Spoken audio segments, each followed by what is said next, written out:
Anything beats a zero. We make everything look good, including being overweight. So, scientifically, you cannot drink alkaline water and it makes your cells alkaline. The closer you are to nature, the healthier you will be.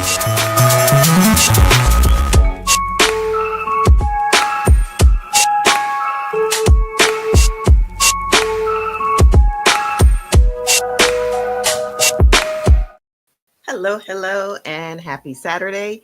I am Carolyn Gentle, and you are in the Mind of Nature, hosted by Dr. Zarif, the nutritionist. And today we are talking about how to manage a food crisis.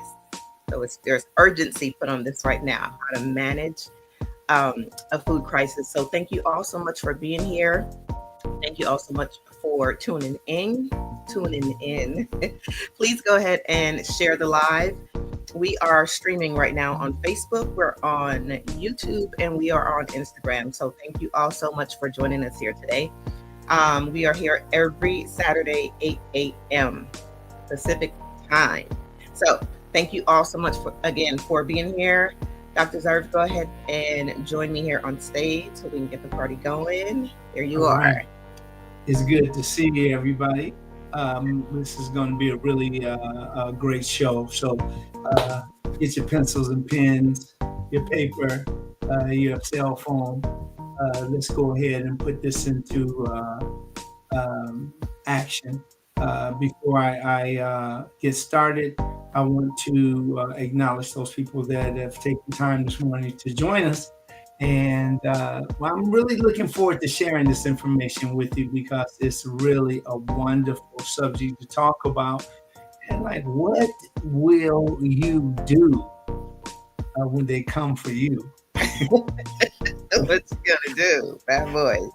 Yeah, and it's that kind of thing, and that's what we want to do. We want to make sure that we're prepared because once we're prepared, there's no fear. But when you aren't prepared, you just don't know, what do you do? And we appreciate you being here because we're going to talk about that. It's really important today. I know I always say this, but hey, Big Mama, I really want to encourage everybody to comment today, okay? I really want to hear from everybody. We want to go back and forth with this. I don't want everybody to be quiet. Everybody say something, and this way we can actually take the situation, talk about it, and perhaps we can help others see it in a better light and move on what we're talking about. Okay. So let's go ahead and let's get going here. And Kara, before we get going, is there anything else you wanted to say on here? Because I need just a second to turn the studio light on. Okay, yeah, sure, no problem. Just wanted to say again, thank you to everyone. Just shouting out, Dr. Zarif already mentioned it, but Big Mama Yolanda Rogers, hey, how you doing? Thank you so much for being a viewer, supporter of us for so many years. Thank you so much. Mex, greetings to you.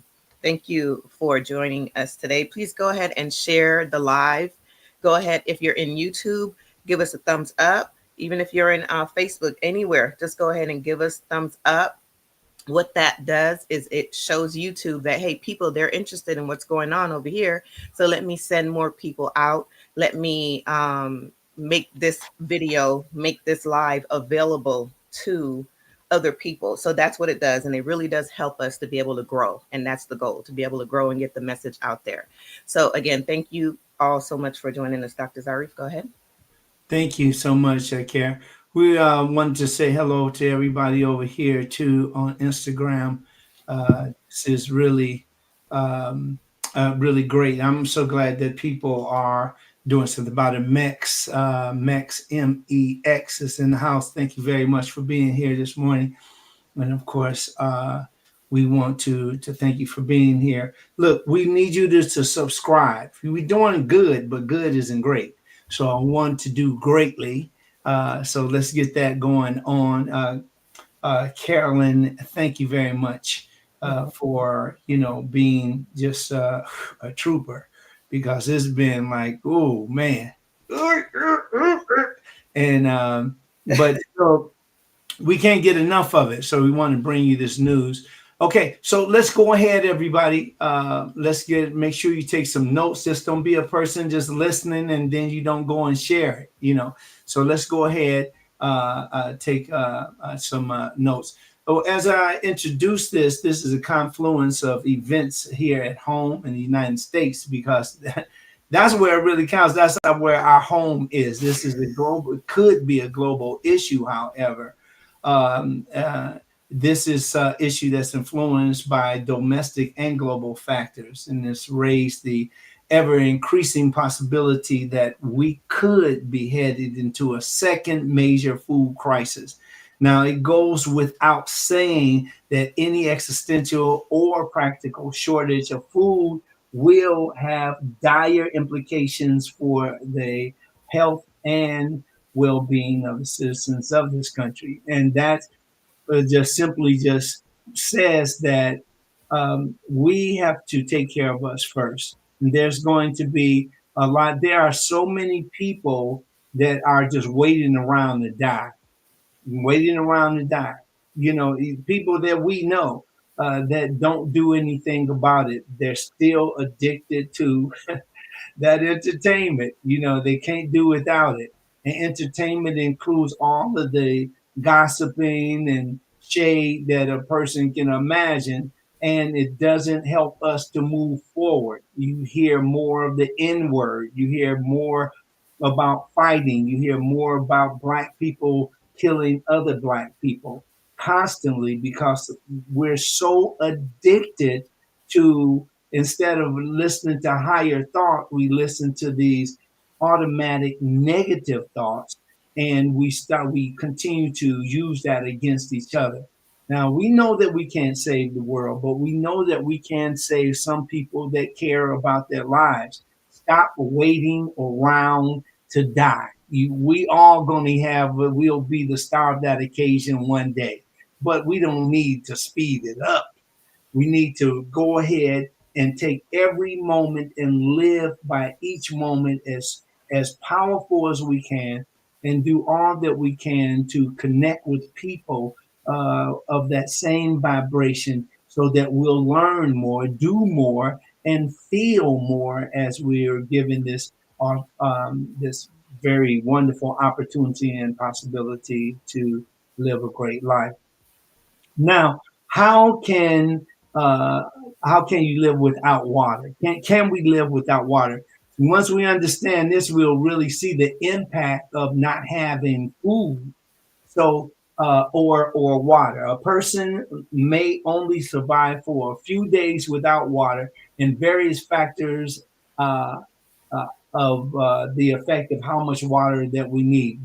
There's various factors and of how not having enough water affects us. And I'll get into this. For this reason, it is not possible to tell precisely how long a person can live without water. So dehydration happens quickly, causing extreme thirst, fatigue, and ultimately organ failure and death. So that's just like, when you don't have a lot of energy, when we don't eat enough, and we don't have enough those calories in order to keep the function of the organs and so forth. Well, this is very much like that. Dehydration happens quickly. Just like now, if we went through the day and we just went hours, just those hours without drinking anything, we'll find ourselves fatigued, and ultimately, again, we'll find ourselves of failure of the our systemic self, the systems that we have within ourselves would cease to function. A person may go on from feeling thirsty and slightly sluggish on the first day with no water, and having organ failure by the third day. So this happens really fast. So the first day you're going to get extremely thirsty, and then you'll go through a day of being sluggish, and the next day would be sluggish and fatigue. But that third day, when your organs start to shut down, this is why it's important to make sure you have water on tap. You should not have a couple of bottles and you got to go out to 7-Eleven to get them a few more. We're talking about actually storing the water, and we're going to talk about that a little more. Dehydration does not affect everyone in the same way, and each person will have a different tolerance level for dehydration and may be able to survive without water a longer or shorter periods than someone else. But I mean, what the hell? I mean, who gives, who, nobody's going to be competing when we out of water. Yeah. It's getting some water in your body. Is what you gonna do? Ooh, look, I'm gonna last one more day, 2 more hours longer than you. I'm going. Ooh, who cares? The Hmm. thing that you want to do is you want to be smart. Look, I'm going to go right to it. As long as we have the politicians now that are becoming super rich and using this the United States like they're playing somebody's game. I mean, they're not even concerned with how much food or water it's going to take you to live, as long as they got their families okay, as long as they're taking care of business. That's, look at them, they're now they're playing a game with people's lives. Right. I if I got into it even more, look, I don't know a whole lot about the war. I did read up on it, I did research it, and it seems like a bad game of tit for tat, just like a lot of holy wars start off. I'm not going to get into that, but I do know that I have enough sense to understand that people are people. We're all the same. And when a person can get on the microphone in front of millions of people and say that there's only a certain amount of Palestinians left and we can clean them out, what the hell is that? Mm. I just don't get that. See, I can pretend like I don't hear it and we don't talk about it. But these are the kind of things that if you have a group of people that is now threatened by being just extinguished, Thank put out, you. and they don't even count anymore, then this is very important for us to um, take a closer look and ask yourself what makes you think that you're any different. Because if you don't look like them, then you're not going to be treated like them. And Right. even those people that have been knuckleheads over the years, they're looking at this mess and they're like, what the hell is this? Hmm. How is it possible for you to have all of these different criminal charges against you and you become the president? And Hmm. then on top of that, there are things like, oh, so you guys stole some documents. Would you please return them? What is, I never seen, I said I wasn't going to get into that. It's very hard to avoid it because It I, really is. yeah, Yeah. No, I understand the passion that you have for it, because you start to question a lot of things when you see what's going on right now. So yeah, let's keep going. exactly. Well, thank you for that.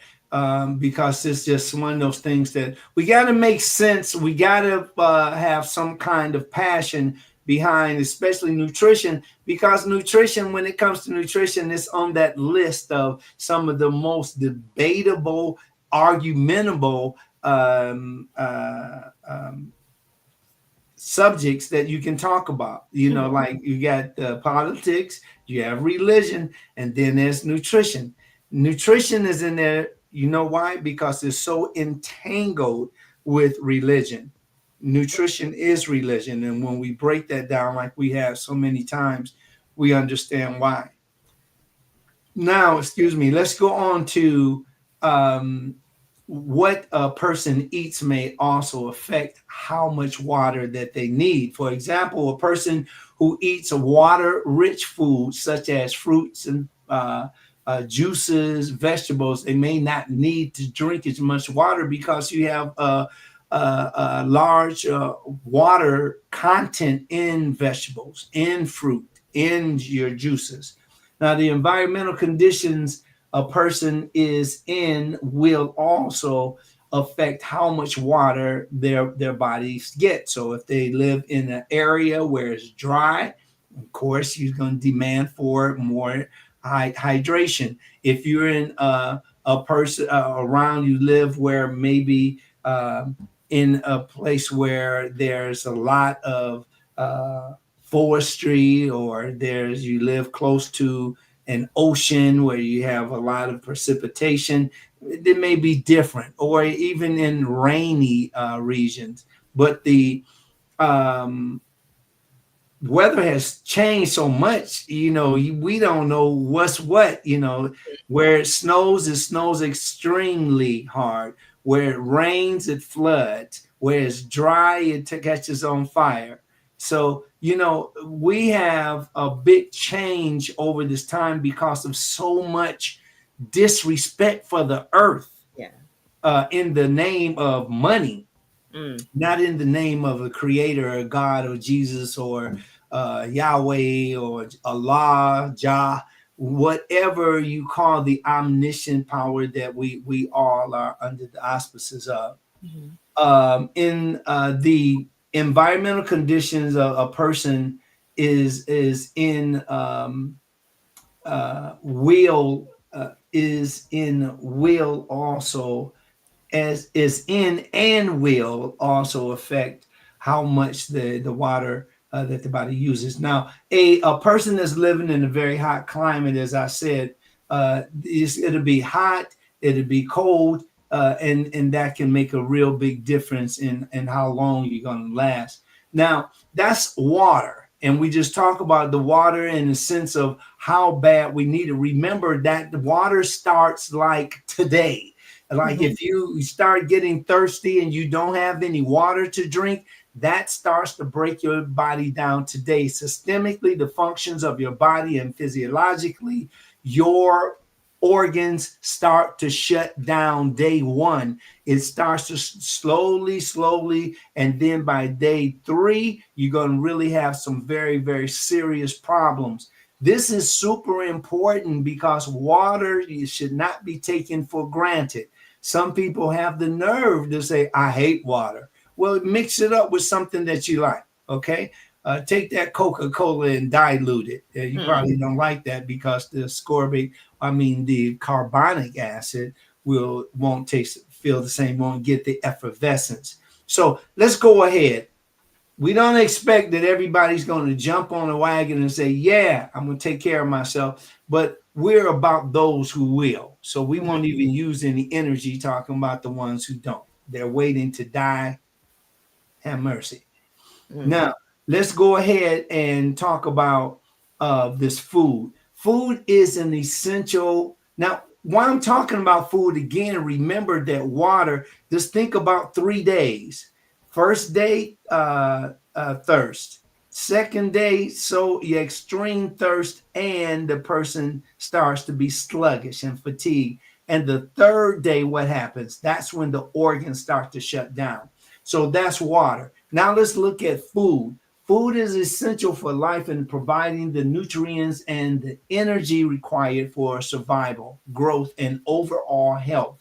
Yet, history and medical science have documented cases of people enduring extended periods without any food, raising the question, how long can a human survive without eating?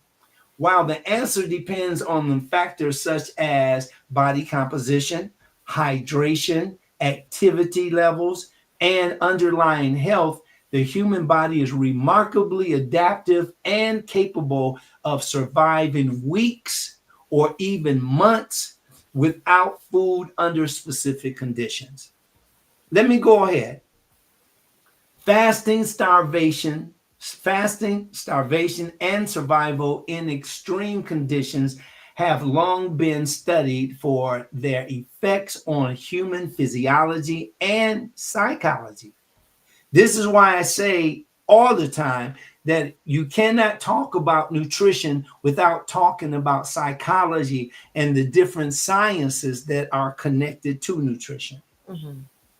The understanding the limits of human endurance without food not only sheds light on the biological resilience, but also provides insights into fasting as a cultural and medical practice.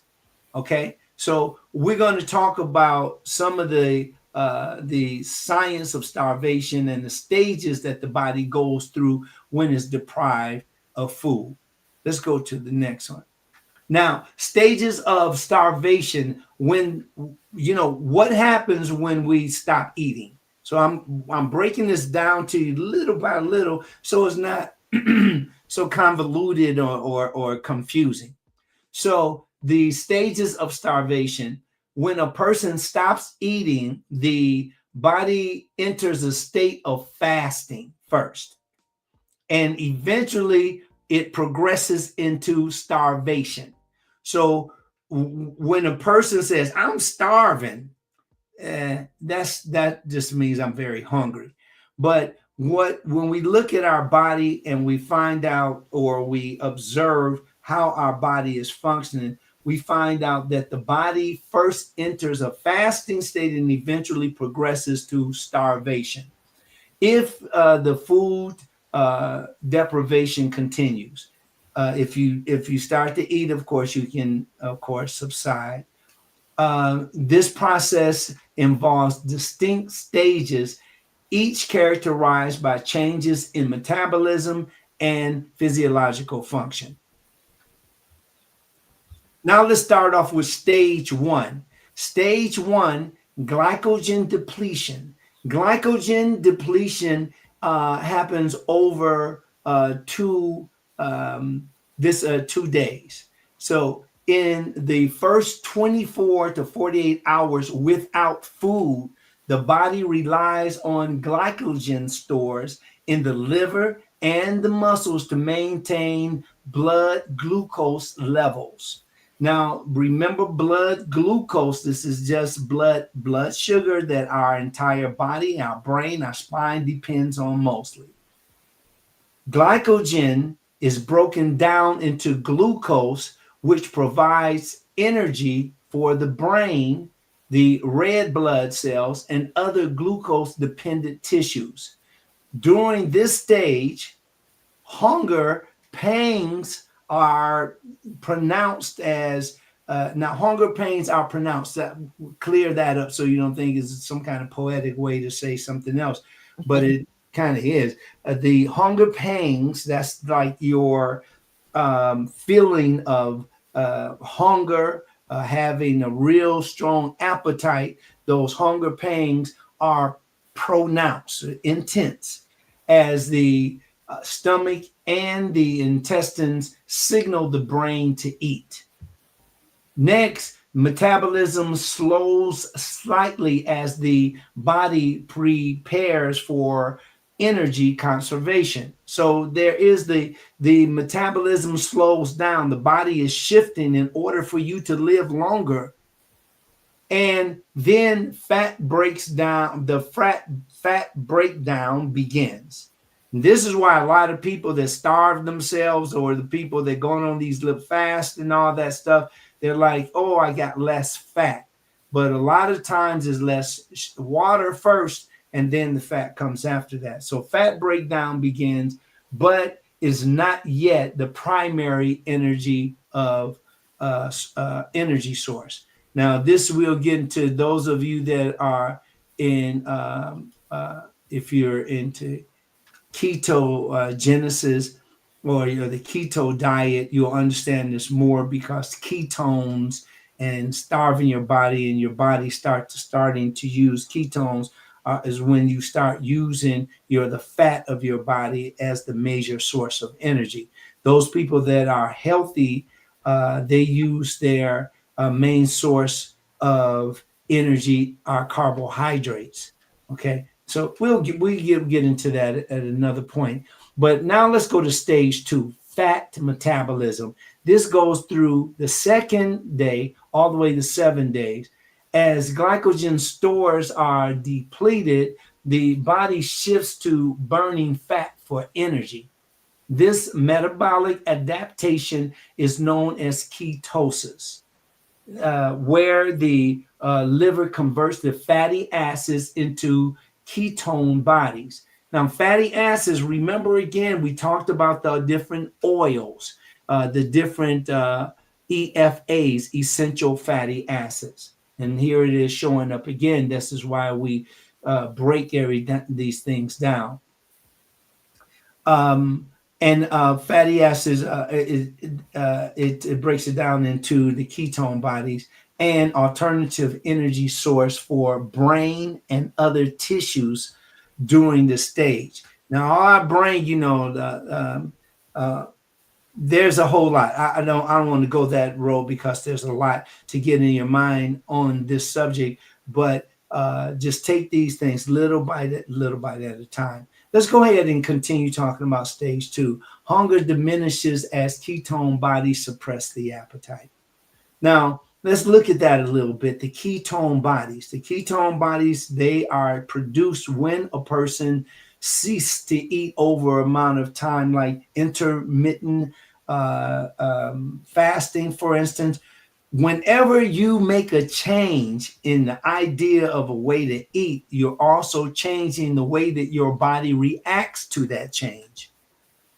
And so it's really important. If you start eating a lot of candy, your body is going to adjust to all of that sugar.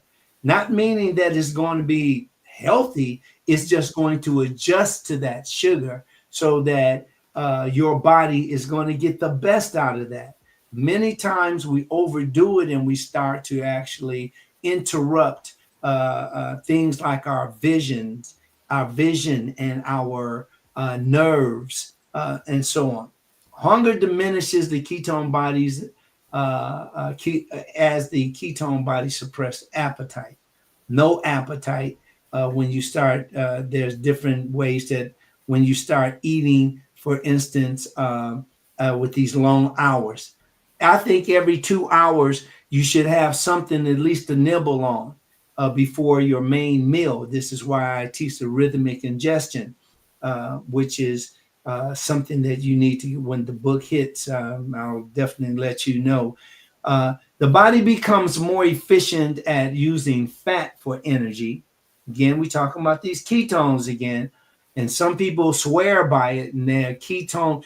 People actually get out of these diets and stuff because they have deep pockets. There's a way to actually say, here, this will work for you. People use it, and then they swear up and down that that works for them. But they deal with, usually shortage of food. They don't eat as much, or they eat a lot of food, or do they eat any food?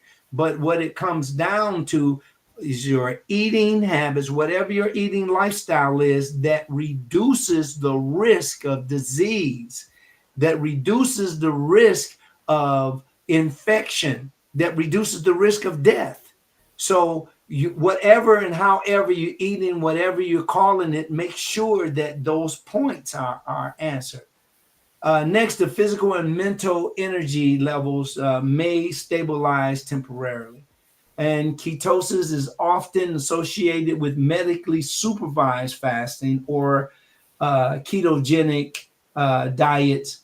But in prolonged fasting, it is a survival mechanism to conserve protein stores for as long as possible, because the body wants to live.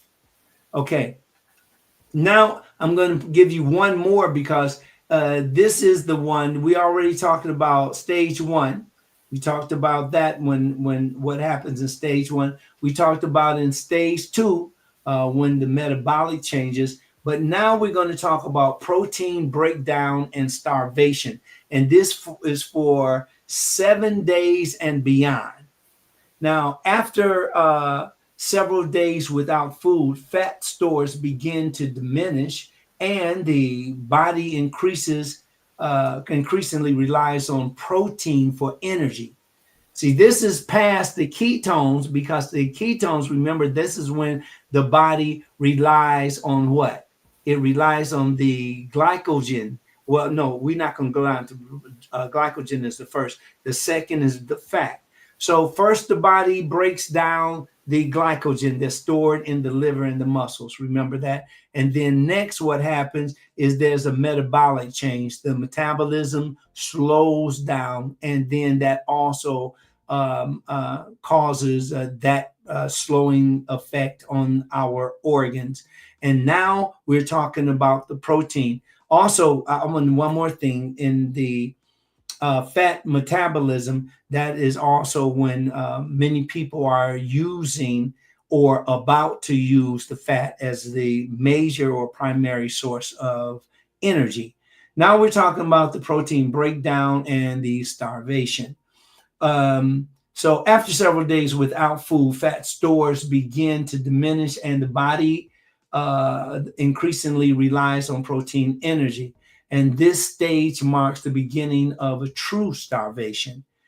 Muscle, tissue, and organ proteins are broken down into amino acids to provide glucose for critical functions. Well, you might say, I thought, wait a minute, I thought like your amino acids, your phenylalanine and your tryptophan and your lysine and isoleucine, and I thought all of those were the components of protein.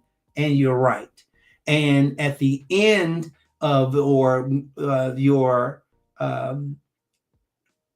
process in which the protein is broken down is broken back down to amino acids. And we'll get into that later. It's great. The body is super incredible. The immune system weakens next, and it's increasing susceptibility to infections. Remember, I said that the risk of infections and the risk of death and all that, that's what your eating plan should involve. If you're just throwing anything in your body, you're increasing the risk of death and infection and disease.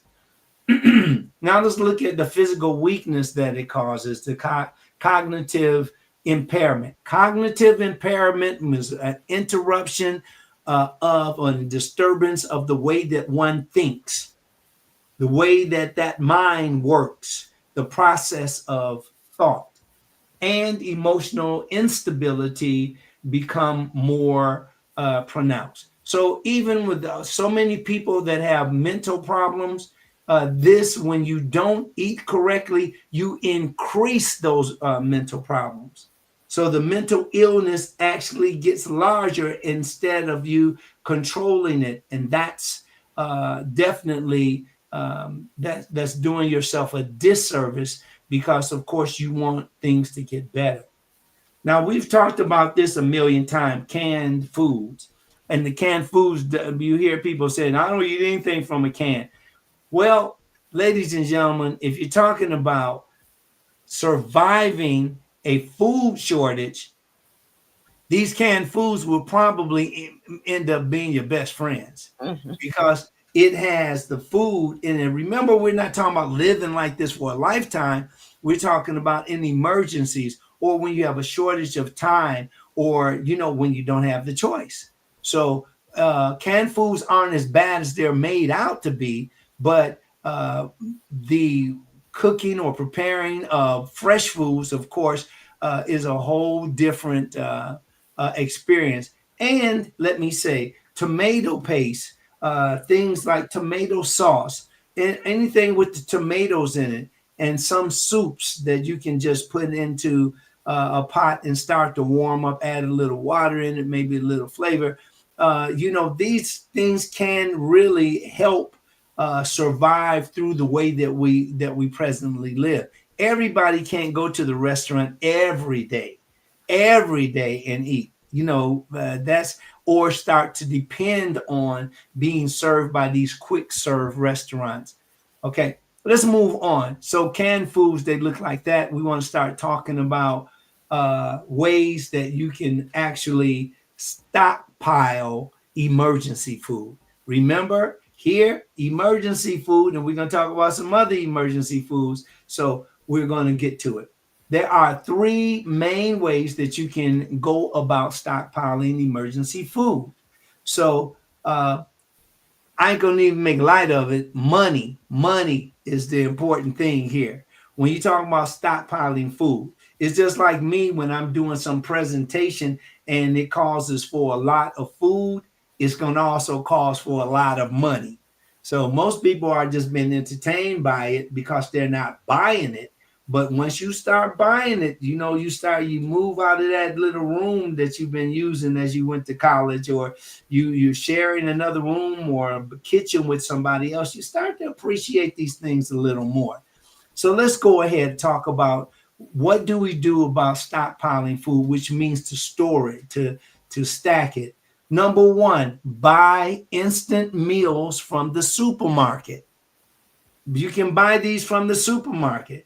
Instant meals. Name some instant meals. Write it in the comments. But some of the things like dried milk, for instance, that's or some of the dried cereals, for instance.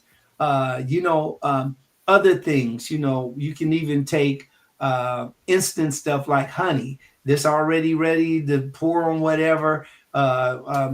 Peanut butter, you can take it in a spoon or you can put it on the sandwich. So there are things of that nature. Next, number two is to buy non-perishable goods. Now, non-perishable goods look something like this. And then these are foods. Now, some of this might, like these apricots may have aluminum sulfate in them. See Mm. how beautiful they are? They're radiant in their color and they look bouncy and juicy. And then when you bite into it, it's like biting into a piece of candy.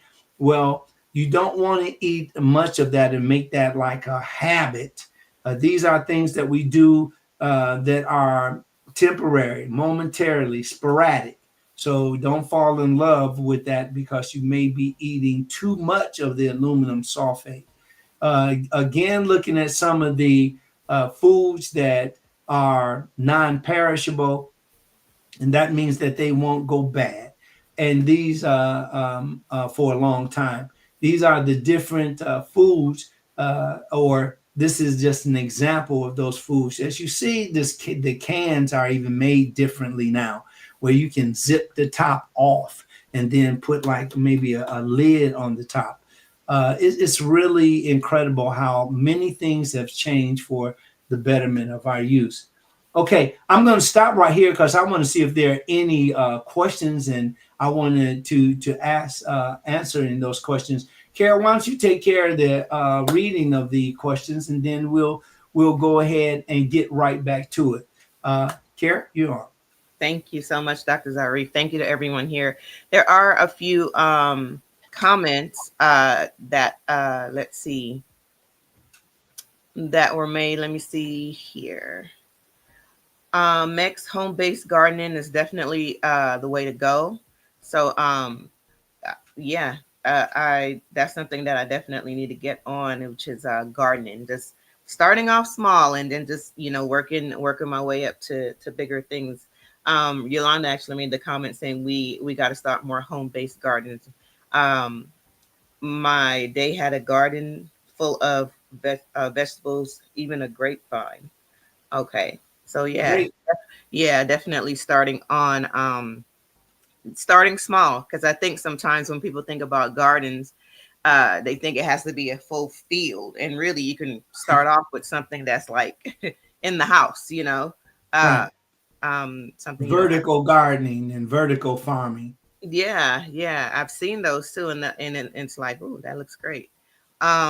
Mex mentioned that I looked at orange trees last week and going to buy a few. Nice, that's great. Great. Um, And then also there is a question. Oh yeah, a couple of questions now. But from Mexican, does anyone know the quality of the machines that produce water from the air? Does anyone have any evaluation of those machines? I'll just stop there. We have a couple more, but I'll let you. I don't know if you want to go ahead and speak to Well, that, Dr. Zari. yeah, sure. I think yeah, those machines are really wonderful, and they are purifying, not only just condensing the atmosphere, but they're also or the precipitation in the air. What they do, what he does, the brother that invented or discovered this way of making water, has shown for that water to be that process to also purify the water and to make plenty of it. That is my favorite mix, by the way. I love the way there's a lot of other different ways that water is softened, or there's other ways that water is purified. The zenith process, reverse osmosis, there's a lot of different ways, but that is my favorite. So, as far as I know, this is one of the most wonderful ways. I think politically, it must be a problem because this is the got to be one of the best ways to use in Africa, those places that, especially like after war, look at the Gaza Strip, how just torn it is, to have these, after that kind of thing happens in your country or your home, is very, very important to have some kind of way that you can continue to drink. Because remember how fast we need water almost immediately versus going without food. Some of us can last a couple of months. So it's really great to even know that we have that available. So I'll look more into it so I can find out where's the status of that brother at this point. All Care? right. All right. There's a question from Denise Kane. How much sodium is in powdered milk? Oh, that's a good question. You know that powdered milk, to the exact amount, I'm not sure, but this is what I am sure of, that most of those foods like powdered milk or dried eggs or cereal or canned foods, all of those are higher in sodium. Why? Because sodium is the main preservative for foods that are on the shelf. So remember that and that's been used for years. So you might see it in the form of sodium. They hardly ever use in the form of sodium chloride, but it'll be sodium. So you can watch those levels. If you are drinking powdered milk, which will be definitely a part of the non-perishable foods, make sure that, again, when you're doing it for emergency, it's a whole different trip, and that means you want to live. But again, even then, it's drinking small portions of it, and not is just to avoid those types of foods becoming a habit. And that's the thing. And we're talking about emergency foods now. So yeah, that's really good. Thank you, sis. All right. Anybody else? Um, I mean, we just have some other comments here. Yolanda mentioning oatmeal, Mhm. jelly with peanut butter, canned coconut water, canned pineapples. I'm guessing everything that you're talking about, or she's talking about, is canned things that can be used or put in cans for um, food crisis or like for emergency. Yeah. So, yeah. Yes, that's Awesome. it. Denise Kane says thank you for that answer. Oh, very well. Good. Thank you. Eclipse Soleil, thank you, and good morning to you also over here on uh, um, that's Instagram. another wonderful sister of mine that I'm thankful that you're here today. So we'll go ahead and um, get back to these foods that we need to stockpile. I'm going to just break down some of the costs of each approach and their pros and their cons so that we can get started. I want you to get started on these. That means even today, if you have a pantry or if you have some boxes that you can start putting your food in, start storing your food so that you will be ready. Some of us have babies in our families, so those babies, they're not going to be able to last a long time When that food stops, right now, which you have plenty of food in refrigerator and in storage, it seems to be no problem. We got plenty of food. But once a crisis hit where, they even, we saw that during the pandemic where we went to the stores and the store shelves were empty. Mm-hmm. And that is like, well, you don't have any food. No, we have this, or you have, these, the choices that they had were also pitiful. So we have to know that it's a real thing that we can be short of food, short of drink, and we can have that can shorten our time of being on this planet also. Not to be woo spooky or anything. This is just facts. Mm-hmm. Okay, so let's go ahead. We're talking about some of these perishables here. Now, the pros and the cons over here is that you might also find out that interactive emergency food storage calculator is helpful. So just write that down, the emergency food storage calculator. And this is good for you to find out, how much they might calculate how much you're eating, whatever you're eating, to equal how many calories, like 2,000 calories a day, for instance. And many of us don't even eat that much, honestly, because once we start eating in the way that we've been eating, it can be quite damaging to our body if we don't choose healthier foods.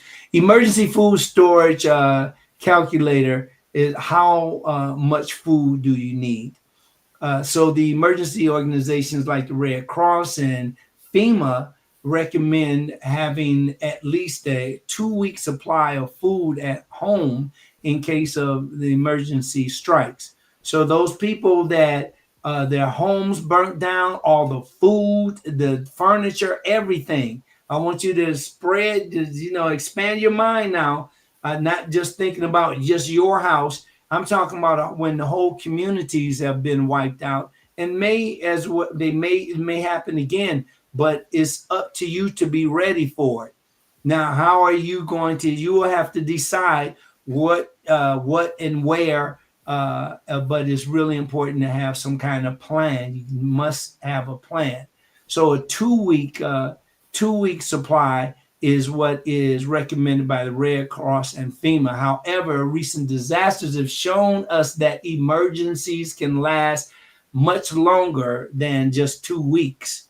So that's why I am suggesting have your food stockpiled up to work on it for 3 months. 3 months, at least 90 days. That's enough time for food to arrive wherever you are about that time, way before that. But you don't want to have to depend on it. You will have children that are crying, elders that need to eat, yourself to keep up the energy to help all of them. So and then there might be neighbors. Now I know today most people don't even speak to each other unless somebody dead or something caught on fire. But those neighbors that you may want to share if they were in that same boat. Aim to build a 3 months supply for food, and then build up a year's worth. If on and on, don't let it just stop there. You want your family to always be safe. Now you have those foods that you can leave on the shelf for months and months on. Make sure that you read up on them. So do your due diligence so that you'll choose the foods that are tasty but also nutritious. While everyone has different tastes and preferences, the calculator will help you to figure out your family's food needs and determine how to store it and to stay organized. So these cans of food here, they look yummy, yummy now, but I guarantee you, if you don't plan to have the different types of spices here, you're going to probably really hate tasting it. It's going to be a really nasty taste there. And nobody likes to just eat food straight from the can. That changes when you're starving. When you're starving, it's delicious. When you're just hungry and it's time, dinner time, it's lunchtime or something like that, you're going to, that's when you still like, I need a little this, I need a little, that kind of stuff. It reminds me of this movie of a lady that was a Girl Scout. She's the Girl Scout master or whatever they call them, the leader. She's a Girl Scout leader. And she wanted to stay out in tents and all that stuff. She wanted to go shopping. You do remember that, Carrie? And you ever seen that one before? Yes, Troop Beverly Hills. That's the name of it. Oh, okay. That was one of my favorite movies growing up. Really? Yeah. That was really funny. That was quite funny. But a lot of people today don't really get that this is the food looks good now. And it's like, oh, I can deal with that. But when you open a can of um, any of these and you see that, I like, sometimes I use canned beans, like for chili, canned beans that might just have just beans or beans and rice because I may not have 4 or 5 hours in the slow cooker or on the stove top. So there it is. Here we go. This is a very important tool right here. It is the emergency food list. You should take time and write it down because if you eat any of it, you can just simply look at the inventory, see how much you have, and replace it. This becomes very important, especially again when you are active, when you are older, or when you're very young. So this is super important. Please don't take this for granted. Okay. Now, now I'm going to go over a couple of things here. Here are some of the options as far as storing the food. First, we start off with store-bought instant meals. Now, this is the easiest way to start building up your emergency food supply.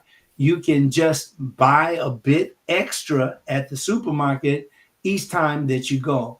And it is also a most straightforward and relatively cheap way to get prepared. So buying like those emergency foods, like your meal, for instance, different cornmeal and different types of quinoa, farina. You can use this wahani rice, brown rice, jasmine rice, all of this basmati. These are different foods that you can use, and you just simply store them. They have a great whole, you can send off for storage kits. And guess what? There are companies also that specialize in emergency kits that last, some of these last 3 months.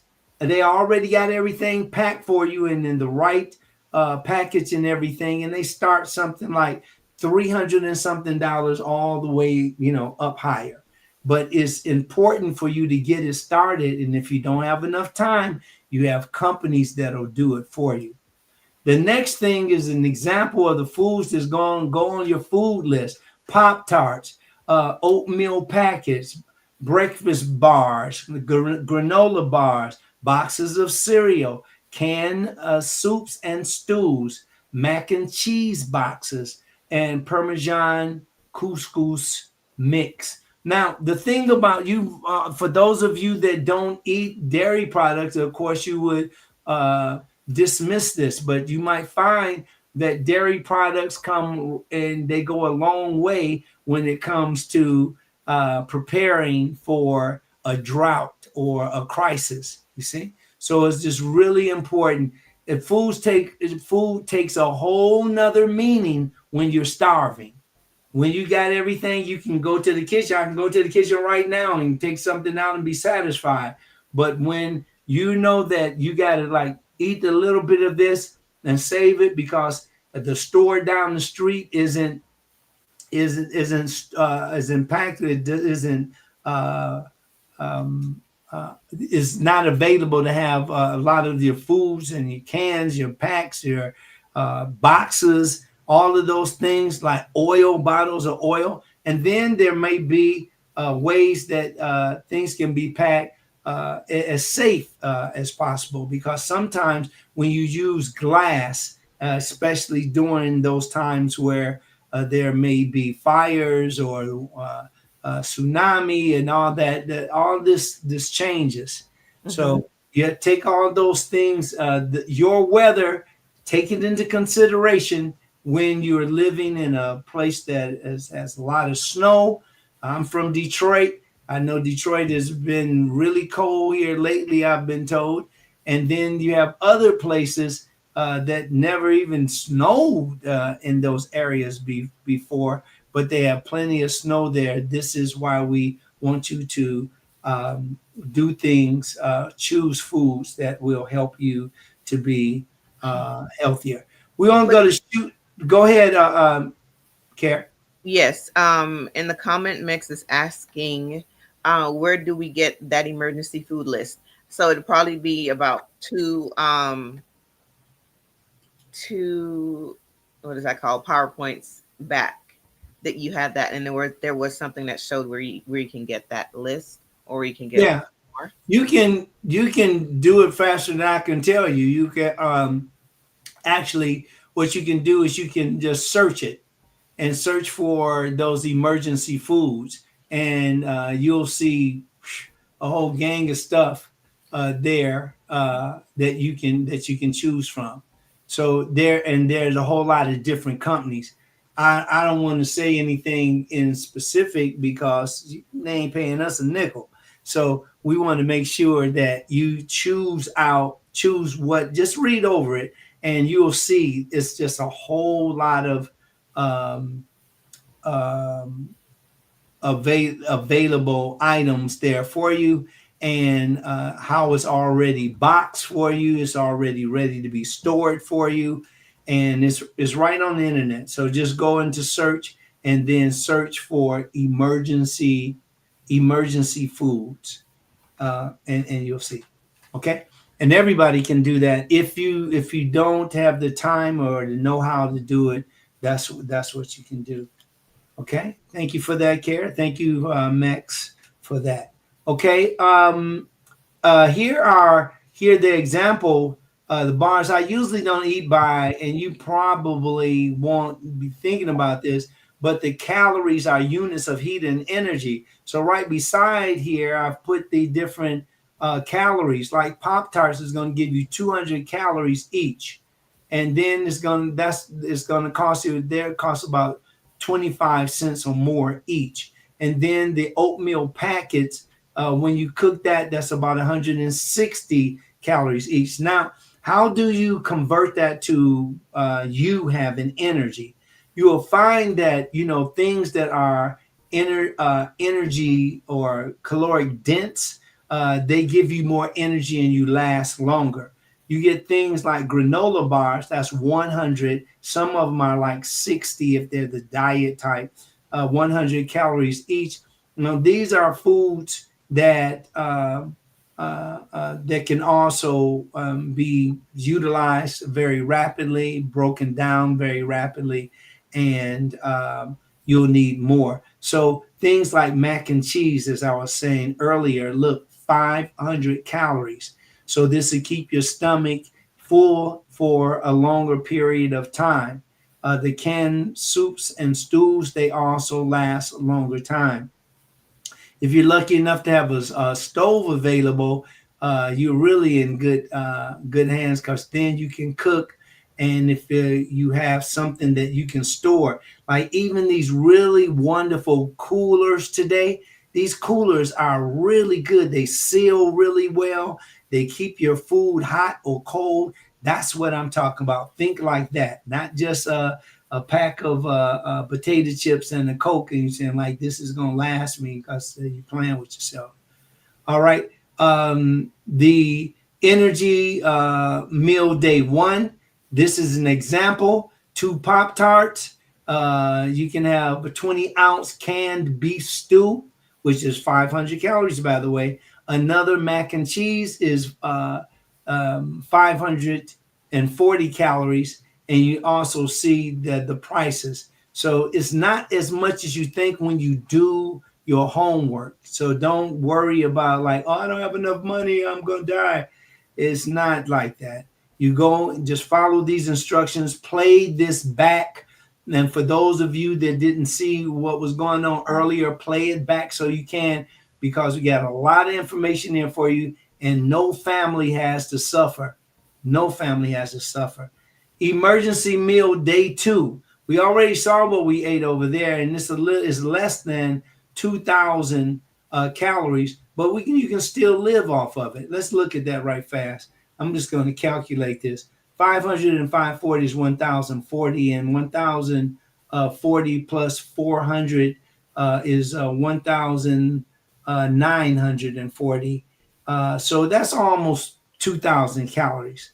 Now, when we look at this, we have day 2, we have more. You have 2 instant oatmeal packets, 360 calories, and this is per serving. So, like if you get a serving would be a serving spoon, or like a serving is they take your hand, and you can, even if you scoop like just with your hand is the human serving spoon, and that would be your one serving, 2 servings, and so forth. Things change right now. You probably say, oh no, I need some wash my hands, I need some bubble, I need a bubble bath. Now when you hit a situation where the streets are from injured from a earthquake or a flood is hit, talk to the people that's floating in all of that water after they have a torrential rain, or when a person has like a what volcano, any of those things that we're not used to. This is what we're talking about. Get ready for it. Be ready for it. I don't wish for us to have any of this, but if you be ready for it, you ain't got to get ready. Okay.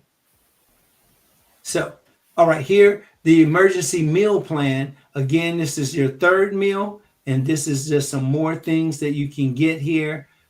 Put that together. This is already packed for you. Jasmine rice, so the different types of rice.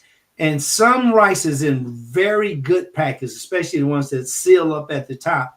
But you do have some that are using this kind of crackling plastic, and it's very easy to break when you're moving it around. And it can also be very loose where it was sealed. So insects, mice, and the little critters can get into that rice. You want to make sure that it's packed well. Okay.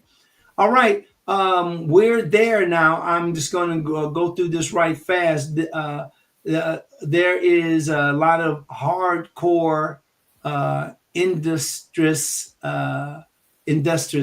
preppers, and those industrious preppers are the what I'm talking to you about now. Your coolers, your backpacks, your bottles. This a little thing right here, which is probably more recycle friendly than some other things that people lead you to think. But this right here is really, they also have these bottles that are biodegradable now. So they don't stay in the earth for, forever. This it can break down and eventually return to earth. Let's go ahead. Let's make a couple more things here. Before, thank you very much for coming to everybody. You must repackage dry staples. You can't buy a bunch of bags of rice. I just said that. And this is, I thought I had already passed it, but I already just told you about that. Make sure that you are definitely getting that sealed up. Well, they also have a group of bags they're called mylar bags. Mylar bags. And mylar bags are good for the storage of dry goods, rice, dry beans, dry fruit, and you must seal the food. The easiest and the cheapest way to go to do this is to buy the mylar bags and oxygen absorbers. So you have oxygen absorbers and mylar bags. Write that down on your list. This is just really going to help you tremendously. You'll see. You'll see when something happens and the stores close down. Just like rich people aren't worried about having money to spend, then you don't have. You won't be worried about where's the food going to come from because you did your homework. Okay. After let's read this because I think this is really important. Each food goes into its own mylar bag. Almost all the air is pushed out of it. Then you put some of the oxygen absorbers in there before sealing the mylar bag. After that, you can put the mylar bags into 5-gallon buckets. See, this is all a part of getting ready for one of those crises. And with those fools that we have in uh, um, the fools that we have in the politics that we have, I'm doing my best not to call them what I really think of them, but these fools and very foolish people that are playing with our lives, the more that we're prepared for it, the better we do. If you're a person that's not prepared for this fool, the fools like Trump and his boys and his family, they're having fun. You see them on these photo, I can't avoid talking about politics right now, but you see them on these photos and they're smiling and playing games. Even Elon with yesterday with the power saw, and talking about he's cutting down and destroying bureaucracy when they're actually breaking the law and getting away with it because Elon Musk is in the bed with the American government. So he was just awarded what $450 billion for his SpaceX program and for his electric car program. You see? And pretty soon you will see that most of those, a lot of cars will be replaced, especially in the government, if it continues as it is, thanks to Elon Musk, because he has deals with them. Anyway, these mother, I just, ugh. Okay, everybody, here we go. Servings per day. When it comes to grains, you want to get 6 servings a day. Veggies, 3 servings a day. Fruit, 2 servings a day. Dairy, 2 to 3 servings a day. I would rather have more fruit, more vegetables than dairy. I'm just saying, that's me. Proteins, 2 servings a day. And your oils and fats, 2 servings a day. That's like olive oil, coconut oil, and canola oil. Some people don't like the canola, whatever. If they get the ones that you like. You won't have time to go shopping if things get really, really rough. Okay, I'm going to let you go now. These are how much you need, the money and stuff. You can go over that, start calculating how much money. You can make a list like this, real simple list. I just went over the grains with you. And this will give you a good idea of how you want to serve it, how you want to cook it to get an idea. So some of you want to take it all the way to how much money is that per day, and that'll give you a good idea of how much money that you're going to need per day in order to survive during a crisis. Thank you very much, everybody. Wow, that was fun. That went really, really fast. And I really appreciate you all being here because, if we need that now, don't you feel better now? You feel good that, you got something to fight back with, right? So that's super important. All right. Michelle Franklin was just, she was helping you out with saying those dirty mother fathers.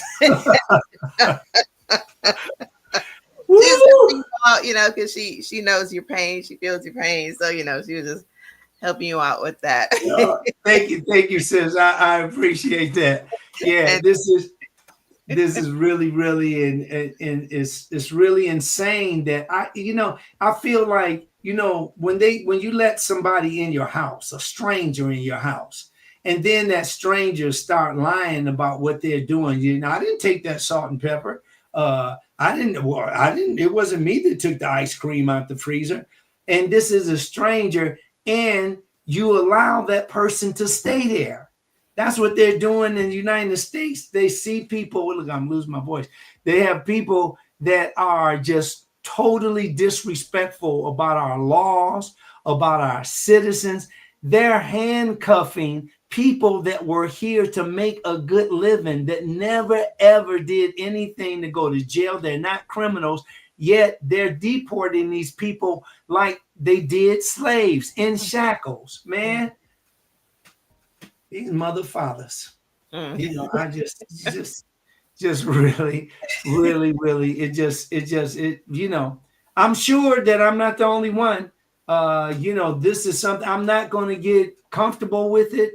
I wouldn't dare let somebody in my house around my children. That's like, we're the children of the United States, right? So, and then to do whatever they want to do. No.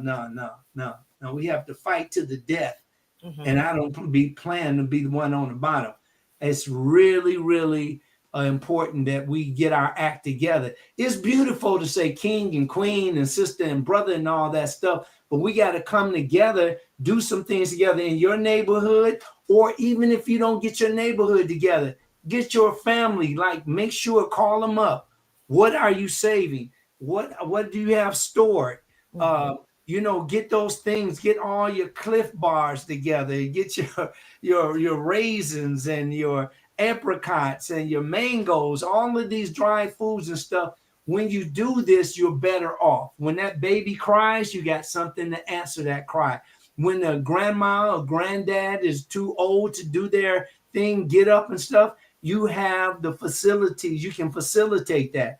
And getting the right food. You know how we are with food. Even in the hospital, when they bring the food around, people can be sick and they're like, I'm not eating that.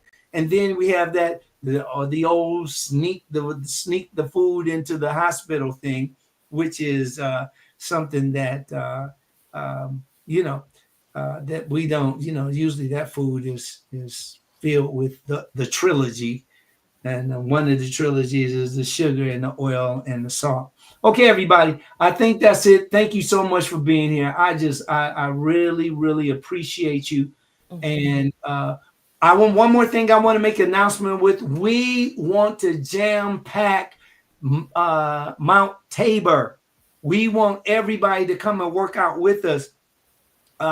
You can go on my page, my Facebook page you're talking about? Yeah, my Facebook page, and find out it's Fareed Zarif at Facebook. So you can go there and you can find out these all the things that you need to know about Mount Tabor. We're starting Funkinetics. We're getting back into it.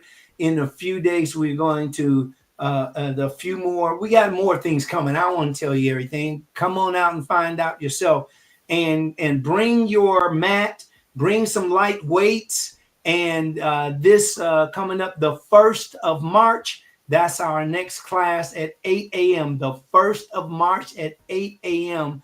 We're going to do it again.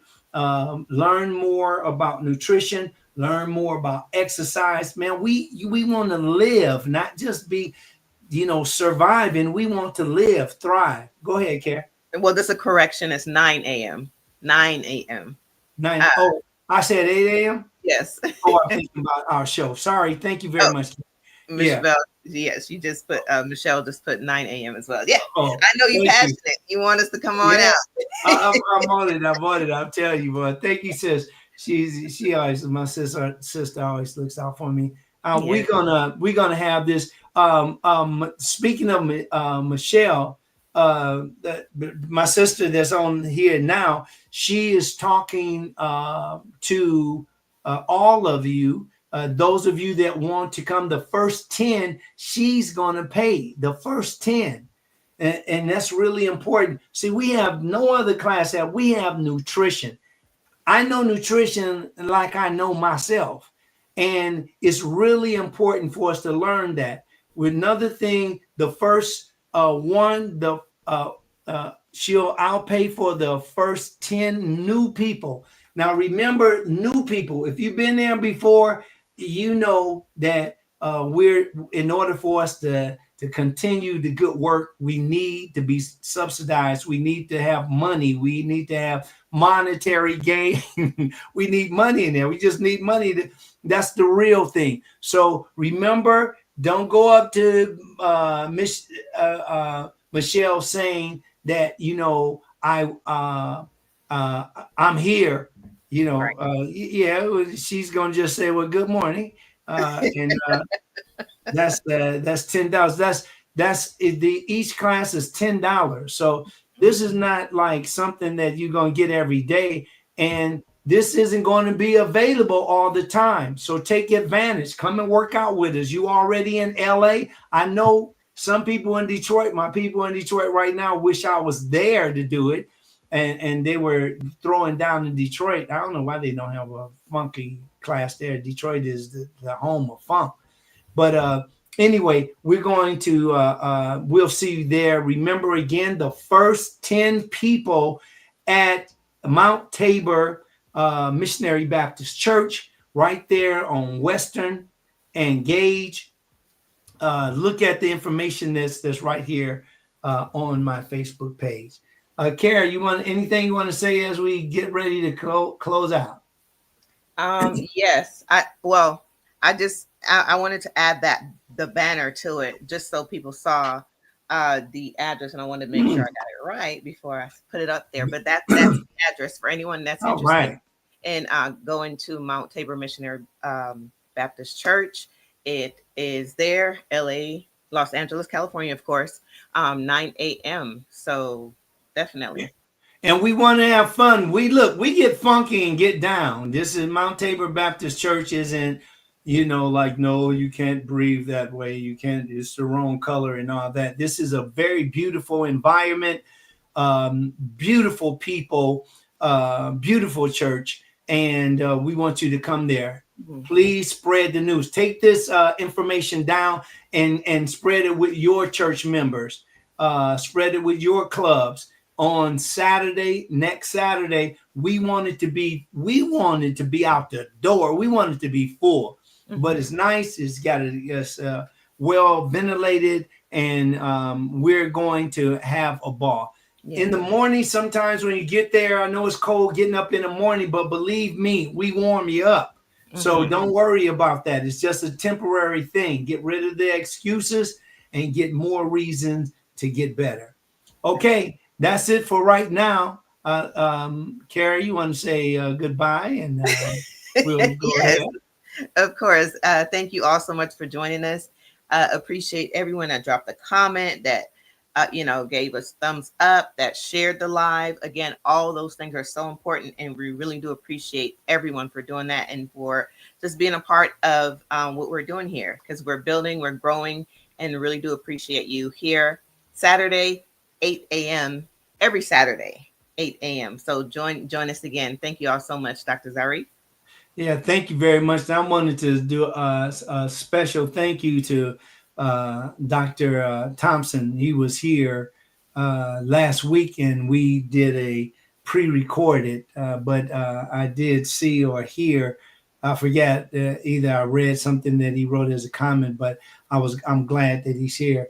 That he stopped off and visit. Hope you got everything together. I know you were moving across the country, so it's great that you're most likely done now. And we're looking forward to working together.